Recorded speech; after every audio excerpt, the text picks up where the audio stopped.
Hello everybody, welcome to my channel Rereads, and it's day 11 of VEDA, and me and Jigglypuff are back to bring you the Pokemon Go book tag. This was created by Read at Midnight. Check out her blog down below and details of this book tag if you want more info. Hello Jigglypuff, hello! Anyway, let's get started with the book tag. Let's get started. No, I wrote this in yellow, and I don't think it's, like, I can't see it. I don't think I should have written it in yellow. Why did I not write it in orange? Anyway, starters. The book that started your love for reading. There's several books that started my love for reading, one of them being the Biff, Chip, the Magic Key books with Floppy the dog and the kids. That started off my love of reading. Then it was The Worst Witch. I absolutely love The Worst Witch. And then obviously Harry Potter started my love of reading that sort of book. I just love reading. And that's what started it. Pikachu, an iconic classic that you'll always love. I always loved Pride and Prejudice. This was my first Jane Austen book that I read, and then from then on I just love classics. I just love Jane Austen. I love her writing style. And I just love all her characters. I really need to read all my Jane Austen books, but Pride and Prejudice is definitely one of my favourite classics that I love. Let's put it back on the shelf. Zubat, a book you lost interest in because it's literally everywhere.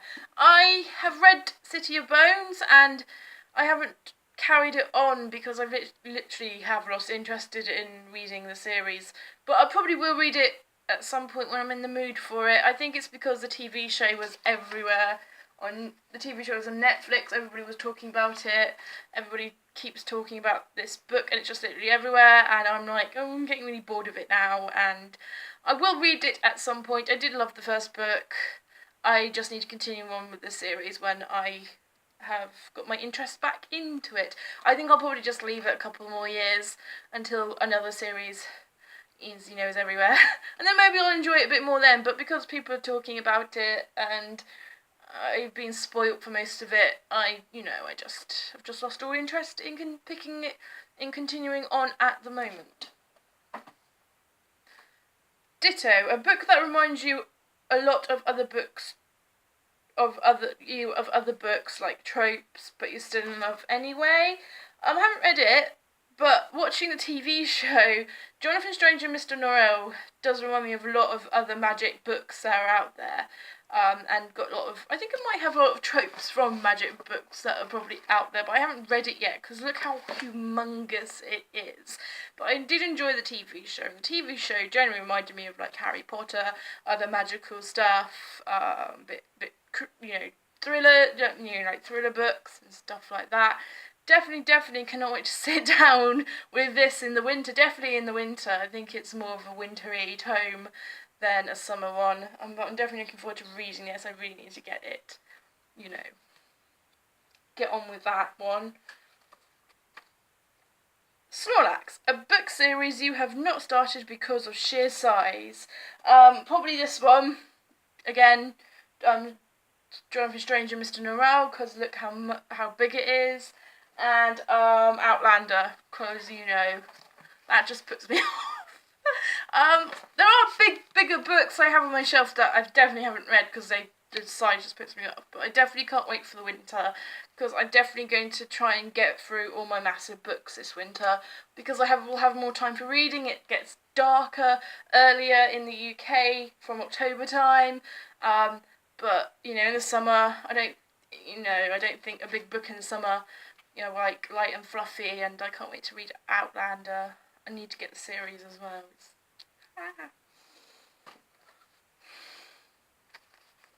Gengar, a book that kept you up at night.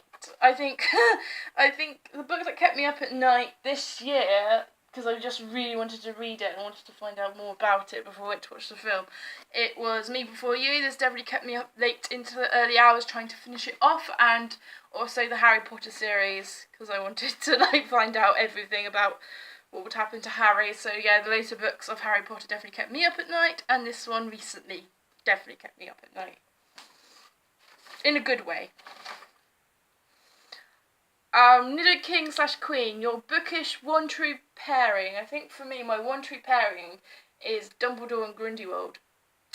From the off, when I read about those two, I really, really wanted that. You know, when you find out about them in the Harry Potter books, Dumbledore and Grindelwald, I was like, yep, I'm on that. I'm on that ship. I'm on that ship. There has to be a bit of romance, chemistry there in the flashbacks. You definitely get a hint of it. A little hint of it. I like to think there's a hint of it there, but Dumbledore and Grindelwald will always be my one true pairing in the Harry Potter series. You know, forget Hermione and Draco. Forget, like, you know, Ginny and Harry. It's always going to be, for me, Dumbledore and Grindelwald. Rapidash, a fire-hot, fast-paced read. For me, that was Stormbreaker by Anthony Horowitz. The Stormbreaker series is fast-paced. The Alex Rider series, should I say, is fast-paced, action-packed from the off. It kept me gripped.